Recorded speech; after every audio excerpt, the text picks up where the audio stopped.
गुरुदेव, मैं जानना चाहती हूँ, क्या आप स्पिरिचुअल हो सकते हैं अगर आप मीट खाते हैं?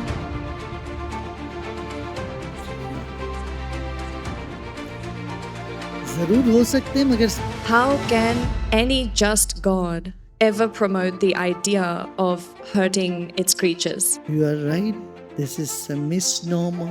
जैन पीपल वो नॉन वायलेंस के बारे में बात करते हैं, बट फिर वही जैन लोग leather belts, leather shoes, leather चीज़ें पहन रहे हैं। That's obviously coming from a dead animal. ये हिपोक्रेसी क्यों है? आँख खोल के देखो भाई, इतने सारे साइंटिफिक रिसर्च है, दुनिया बेवकूफ नहीं है। जानवर भी फ्रेश प्रे करती है, सड़ा हुआ तो जानवर भी नहीं खाते। जीवन की शैली में यदि हमें प्रगति पर रहना है, स्वस्थ रहना है, प्रसन्न रहना है, तो शाकाहारी तो बनना पड़ेगा।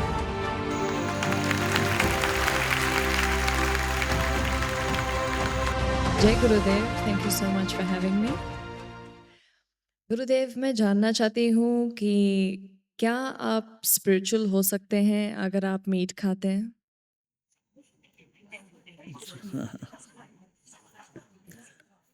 जरूर हो सकते हैं मगर स्पिरिचुअल होने से मीट छूट जाती है।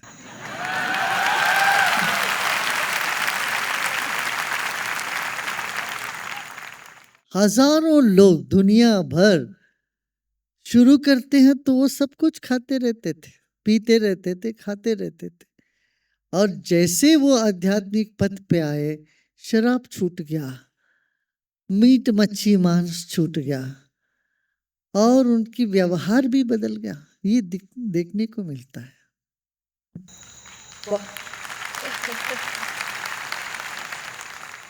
बहुत लोग हमसे कहते हैं कि मीट खाना मेरा पर्सनल चॉइस है, लेकिन हमें ये थोड़ा कंफ्यूजिंग लगता है क्योंकि हमारे मन में पर्सनल चॉइस मेरा चॉइस हुआ, लेकिन जब मेरे मेरे चॉइस में कोई विक्टिम है, then to me that's not a personal choice, because by that logic I can go and like kick a dog. That's, I can say that that's my personal choice. तो आपको क्या लगता है इसके बारे में? Well, you see, you may camouflage your cravings by any justification, but that doesn't really help. From the health point of view, you see, from natural history, you see, our human body is made for herbivores. We don't have such claws, we don't have such teeth that we go for prey. We are made for vegetarian food, as far as I hear from scientists who vouch for the way our intestine is formed, the way that taline, which is substance present in our saliva. There are many evidences that points to our being vegetarian is the most natural thing. Number one. Number two, today there is so much more awareness in society. Veganism is so popular around the world. पहले 40-45 साल पहले विदेश में जाते थे तो कुछ भी नहीं मिलता था लोगों को। आलू और दूध पी के, आलू खा के, या एक आध सब्जी खा के रहना पड़ता, केला, इस तरह कुछ खा के रहना पड़ता था। आज ऐसे नहीं है। आज शाकाहार के लिए सब लोग तैयार हो रहे हैं, राजी हो चुके होते हैं। हाँ, अब कितने बड़े बड़े देशों में उनकी पार्टियों में मीट को बंद कर दिया गया। तो जीवन की शैली में यदि हमें प्रगति पर रहना है, स्वस्थ रहना है, प्रसन्न रहना है, तो शाकाहारी तो बनना पड़ेगा।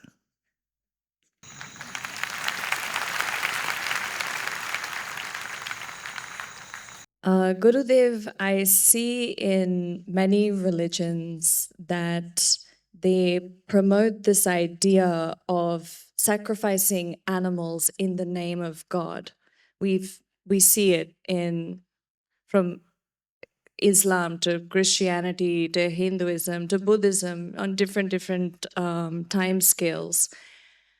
How can any just God ever promote the idea of hurting its creatures? You are right. This is a misnomer, wrong understanding.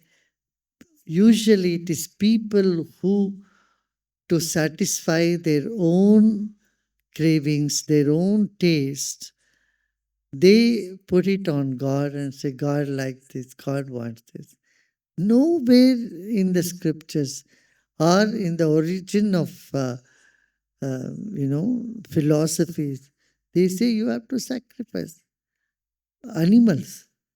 Yes, the animalistic in nature should be dropped. That is what it said. Inside you, there is an animalistic nature.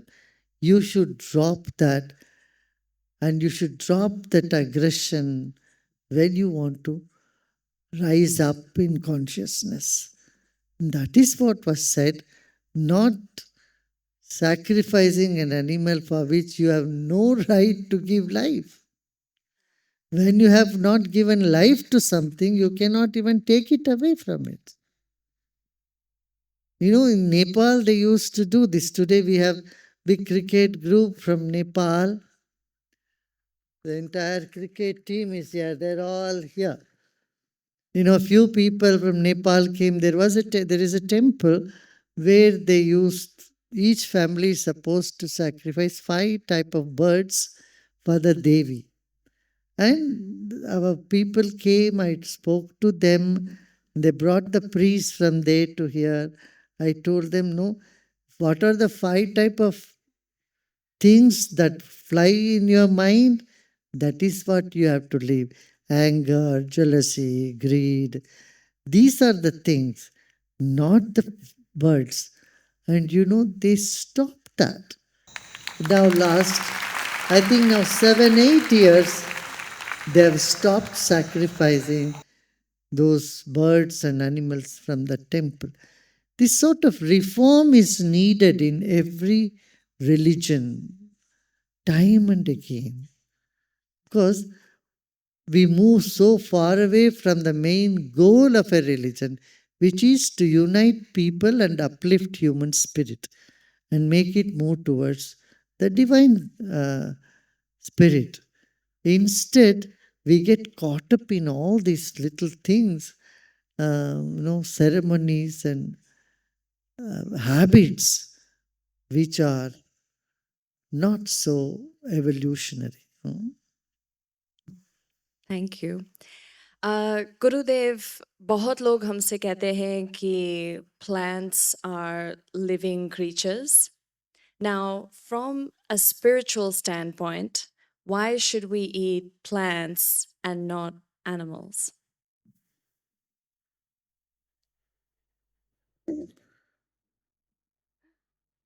See,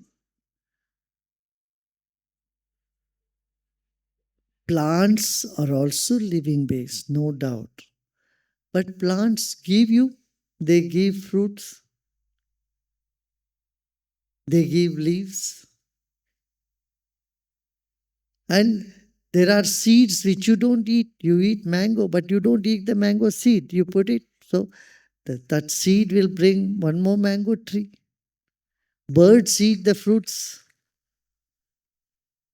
So, the same with dhan or any other plant. In that sense, see, you are also a sort of seed only. You are a seed. And your human body, a woman's body, has so many eggs, but not all eggs become children.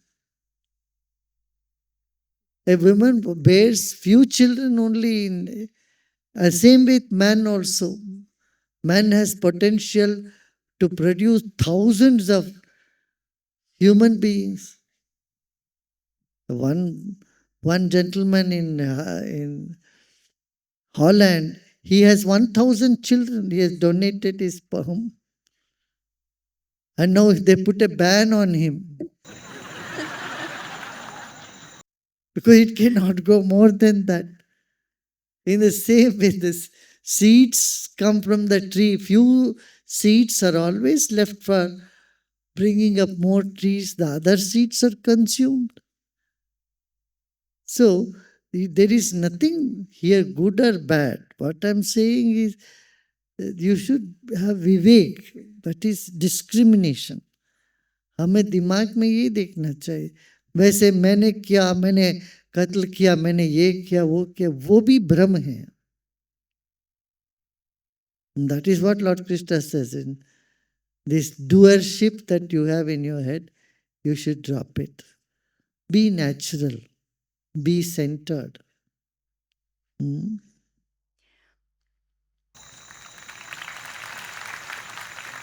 So do least harm to the plants. I say you should not do any harm at all.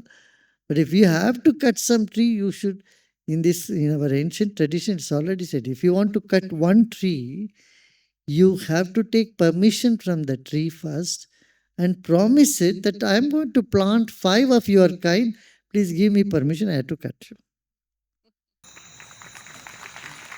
That's a very good practice. Suppose you cut one neem tree, you should plant 5 more trees. Recently, someone came who from the forest department was here. He mentioned that one individual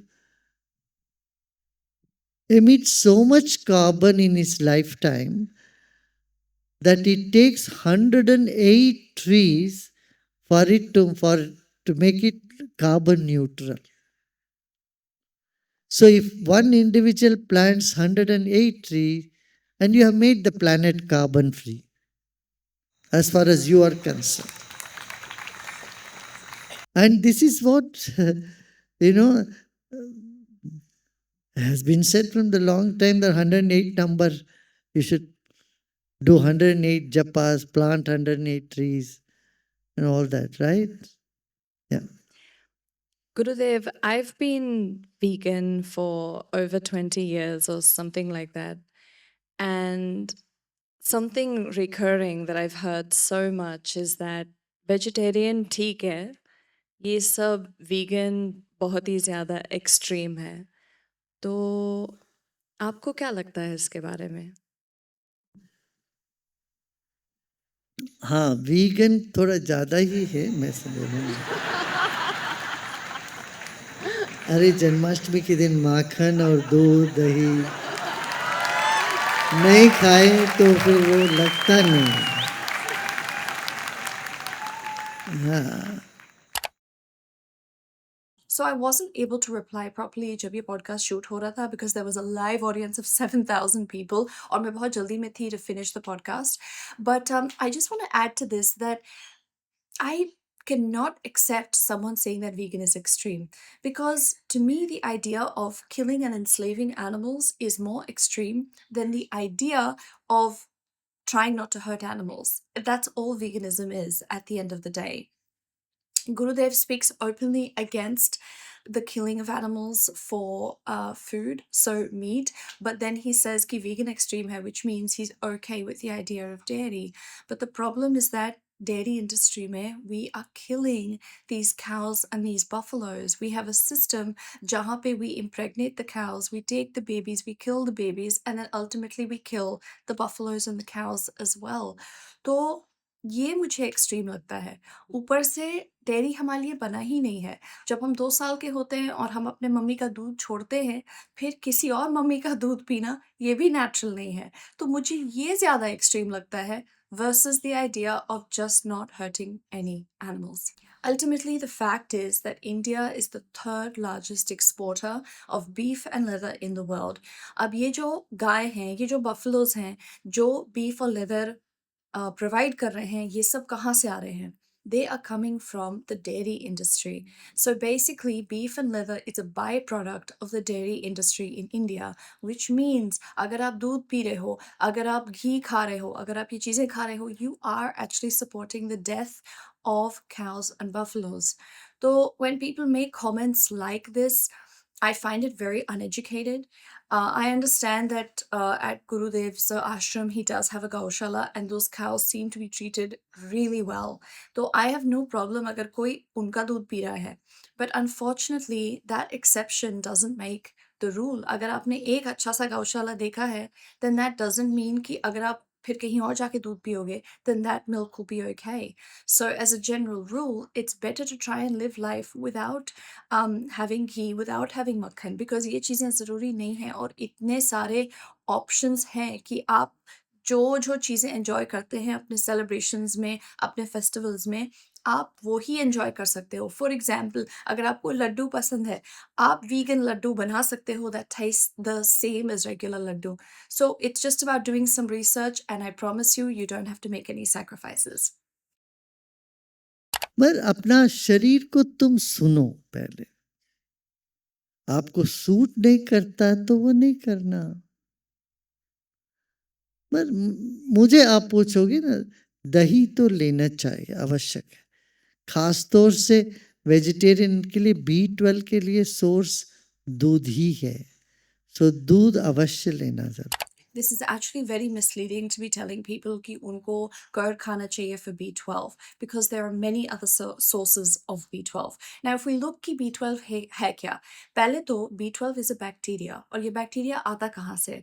ये bacteria ground में रहता है, soil में रहता है। तो जो plants होते हैं, जो जानवर उन प्लांट्स को खा रहे हैं, they are getting the B12 inside them.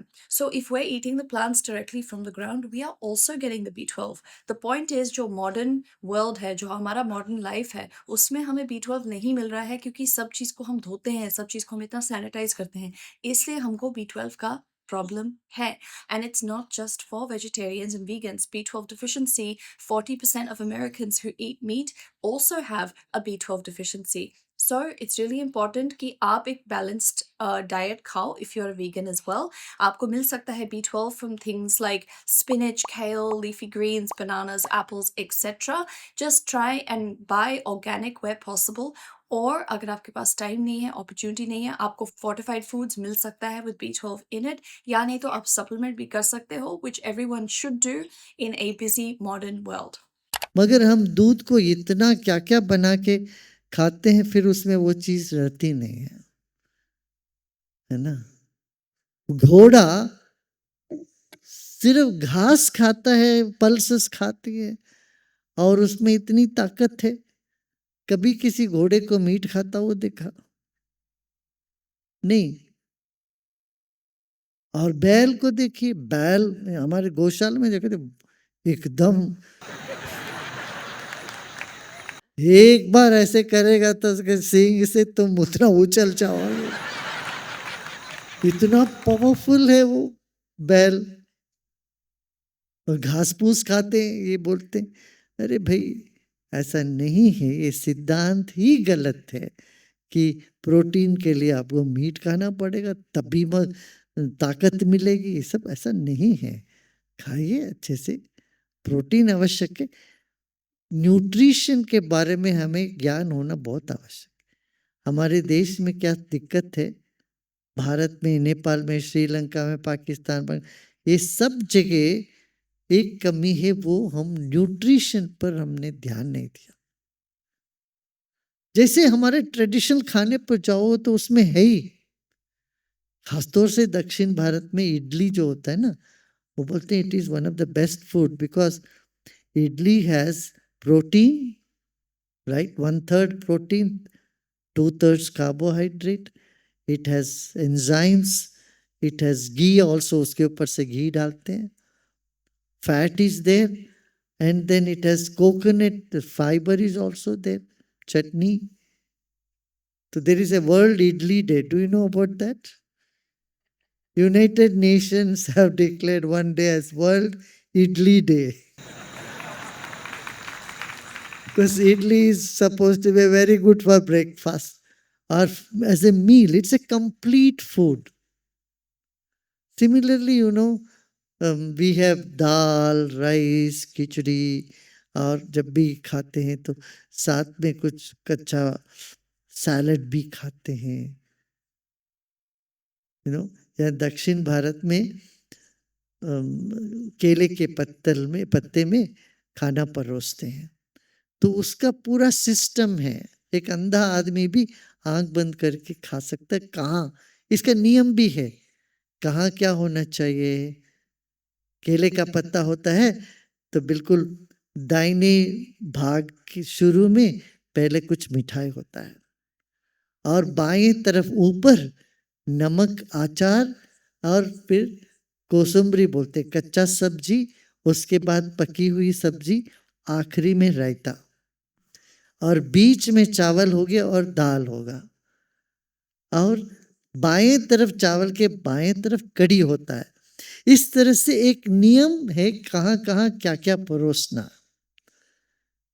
अभी 40-50 साल पहले तक जब लड़की देखने आते थे लोग, खाना परोसवाने के लिए कहते थे, और सासू माँ, होने वाली सासू माँ बड़ी गौर से देखती थी.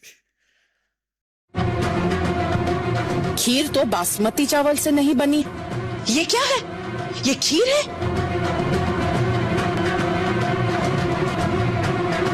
मणि जाओ यहां से. ये क्या राशि?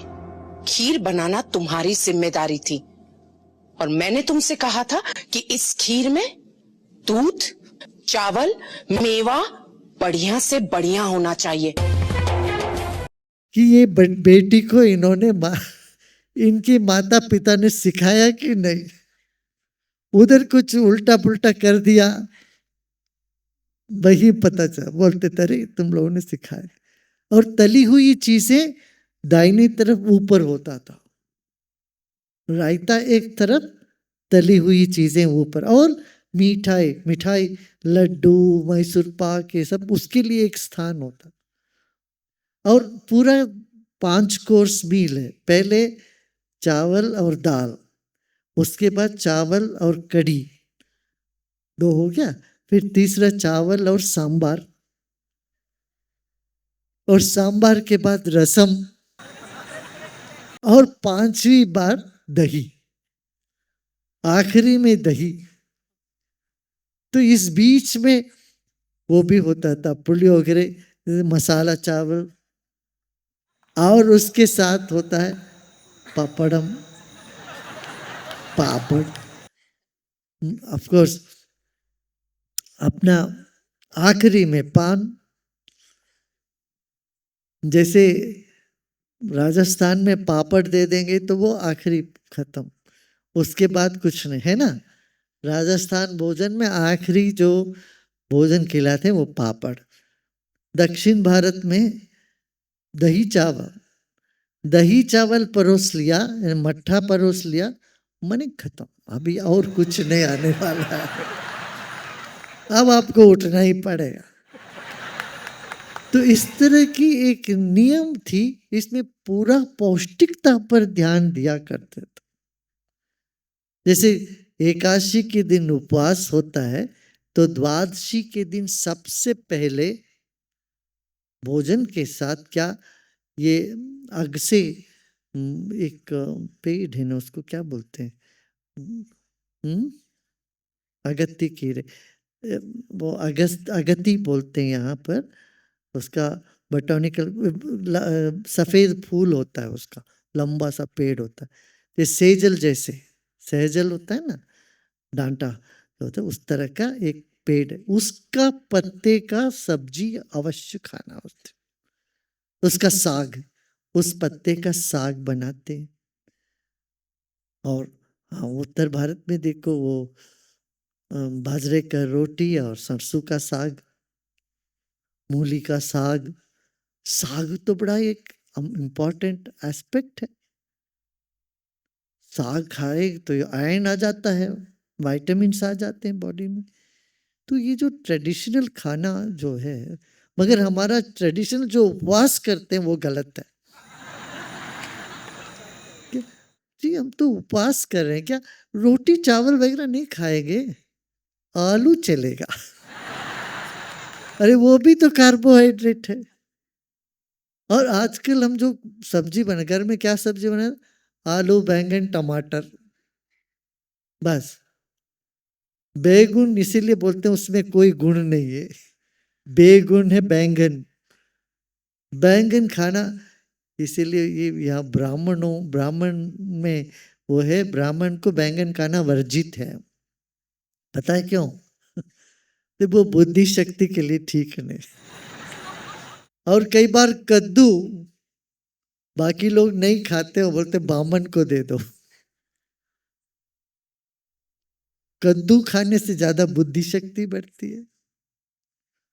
तो ये सब बात, और जैन धर्म में तो भोजन पर बहुत ज्यादा उन्होंने जोर दिया है और बहुत वो किया है, उसमें शोध किया है, शोध काम किया है। न्यूट्रिशन की ज्ञान जो है हमारे देश में बहुत कम हो रही है। और देखो यहाँ जब भी तली हुई पदार्थ कोई भी हम भोजन करते खाते हैं, उसके साथ कड़ी पत्ता जरूर होता है। ध्यान दिया? चिवड़ा हो उसमें कड़ी पत्ता है। वो सिर्फ एक सुगंध के लिए ही नहीं है, कड़ी पत्ता का चटनी भी खाते, ये कोलेस्ट्रॉल को रिवर्स कर देता है। किसी का भी कोलेस्ट्रॉल है, स्टैटिन टैबलेट ले लो बोलते हैं, स्टैटिन लेने से और भी कुछ कुछ होने लगता है। उसकी जगह कड़ी पत्ता ले लो, अच्छे से बड़ा कड़ी पत्ते का चटनी, थोड़ा मिर्ची उर्ची डाल के ले लो, स्वादिष्ट रह जाएगा। तो नमक मिर्ची डाल के, कड़ी पत्ता जो है शरीर के कोलेस्ट्रॉल को ठीक कर देता है। इस तरह से बहुत आयुर्वेद में बहुत सारे नुस्खे हैं। आहार कन्नड़ में कहते हैं बूट बल्लवनिगे रोग विलन, जो खाना खाना जानता है उनको कोई बीमारी नहीं आ सकती है।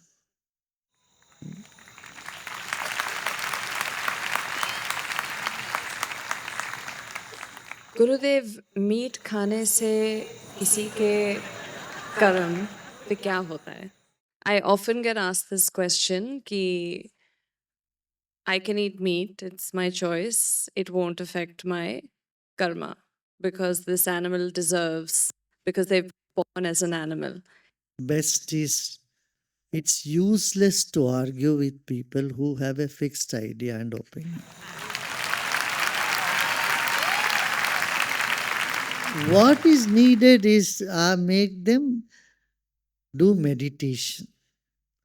And when you become a meditator, go subtle, you understand, you become sensitive and both sensible also. You know, people who are insensitive are also insensible. So all that I never talk about, oh, you should eat this, you should not eat that. I only tell them to meditate and go deeper, be centered, be calm, and other transformation happens automatically. So even if someone knows this is bad, even let alone me, think about smoking. You tell somebody smoking is injurious to your health. They know it, don't they know? They know also, they see it in television everywhere, but they justify.